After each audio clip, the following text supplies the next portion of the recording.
There was a lot on the line for the Blake Morris Memorial Twin 72s at Dominion Raceway this past weekend. There was Doug Barnes Jr. showed up to the track to take on Peyton Sellers as the two are locked in a very tough competition for the Division I national title. You can see here Doug Barnes Jr. is currently in the lead with 614 points. Sellers is behind 66 points. I don't know if this has been updated since Saturday, so this might have been the points going into Saturday. So it was a big race, and they did have a full 16 car field, and not only was there drama going in, but we got some drama on the track, but it wasn't between Doug Barnes Jr. and Peyton Sellers. It was actually between Doug Barnes Jr. and Landon Pembelton. Doug Barnes Jr. shared some video of the event where this is what he had to say. He said, "I bumped the zero on the last lap of race 1 to finish second, and then he about wrecked me in race 2.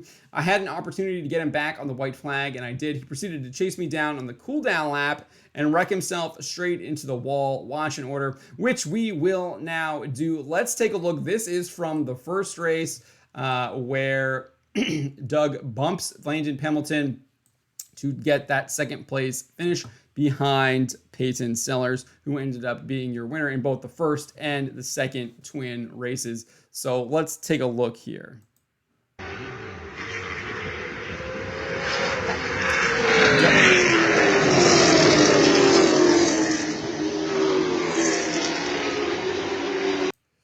Nothing wrong with that there. Just that's racing, right? That's short track racing, a little bump and run. Give him a little nudge in that left rear corner, move him up out of the way and motor on by him as you come up out of the turn. That is what you expect in short track racing. That's what makes it entertaining and fun.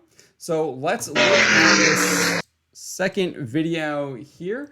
Obviously, this is the second twin. the sun has gone down. You can see Peyton Sellers coming toward us with Doug Barnes Jr. there in that red car, in red 88 Barnes pavement car in second, and then Pembelton is right behind him. So let's take a look here.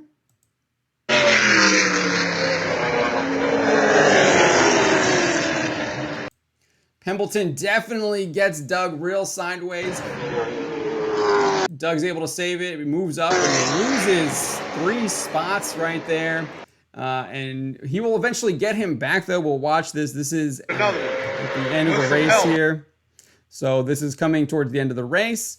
And you can see Doug is on the inside of Pembelton already, it looks like, coming into turn 3. So let's listen to this one here. Another one with some help.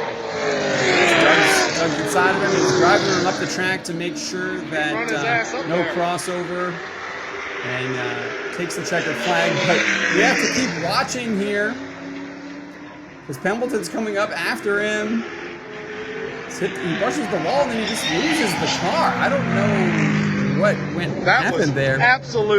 But he just spun out and wrecked on the cooldown lap because he was chasing Doug there. Let's back this up a little bit and see what happens. It looks like he might brush the backstretch wall there. Let's take a look here. He's already wrecking in turn 3 there. That was stop there, but absolutely crazy. But there might actually be some more to this story. We do have the write-up here from Dominion Raceway by Cody Seeley. Was talking about these twin races here. You had the invert here, and then obviously let's get to the part where you have the contact. The final restart saw Pembelton give another hard shove to the number 26, but the young driver would not be able to use it to complete a pass. Barnes would pass hard in for third and pull side by side with Pembelton. The two would race hard, but the red number 88 would move the number 0 to finish second behind Sellers. That's what we saw. Makes sense. And then Sellers would share his pleasure of winning a race in memory of Blake Morris. He said, "I had a very fast number 26 car, and there's only one reason for it: the grace of God and Blake Morris. The Morris family means a lot to me, and it means a lot to bring this trophy home." So moving into the second twin, we have this here. On lap 12, Sellers would deliver a shot to Barnes while Pembelton would make more contact with Sellers. The number 0 would move Sellers for third on lap 14, but on lap 24, Sellers would get the position back with a clean pass. With the excitement towards the front, Martz who started in the front due to the invert, would continue to pace the field. It was on lap 39 when Barnes would begin to pressure the number 22. Martz was able to hold off the hard-charging Barnes for 10 more circuits. As Barnes cleared Martz, Sellers got on the inside of the two leaders, taking them 3 wide, sealing the lead. Sounds like really exciting racing happening here, especially in that second twin. Pembelton would subsequently move Barnes on lap 46, and the number 88 would fall to 5th behind Harden. That's what we saw that, where he got moved out of the way. Throughout the race, several cars would have technical issues, and with some of the carnage from race 1, field dwindled from 16 cars to 7 on track. It was late in the race when the number 1 of Trent Barnes would re-emerge from his pit stall ahead of the leaders.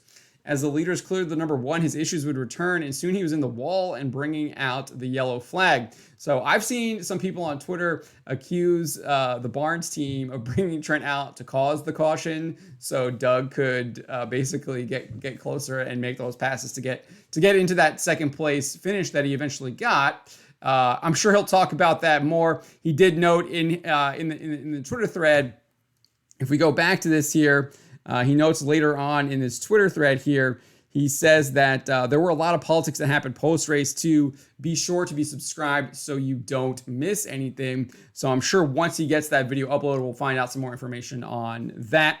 But let's get back here. You did have a final restart. It was a shootout to the finish with Sellers, Pembelton, and Barnes as the top 3. Contact was aplenty on the restart, but Sellers would clear himself from danger with 4 laps remaining. Pembelton would jostle with Barnes for second, and it was the number 88 getting revenge on the number 0 as he moved him for second in turn 3 on the final lap. After the checker flag, Pembelton would gas it up to try and catch up to Barnes, but he would lose control of the car and spin out, making significant contact with the turn 3 barrier. And just to be clear, I've seen Peyton Sellers make that move in turn 3 before on Mike Looney. He wasn't even turning left. He was turning right and driving Looney up the track. And that was after Looney and Sellers were racing side by side for like 20, 30 laps in a twin race. That was a couple years ago when both of them were, it was them two and maybe Philip Morris were racing for the weekly series championship a couple years ago. And that was one of the absolutely fantastic race. Looney was just able to pinch Sellers down, but on that last restart, Sellers chose the bottom on that, and then he did the same thing. So that's part of short track racing. It makes it really exciting. Get some rivalry out there. Doug Barnes Jr. is known for having rivalries on the track at Dominion. Had a big rivalry with Tyler Hughes a couple years ago. Unfortunately, Tyler has been out of racing in late models for a while. He's mainly been crew chiefing Mason Bailey. He was in a legend car down at Hampton a couple weeks ago. But it's good to see some actual rivalry happening here between these two young drivers.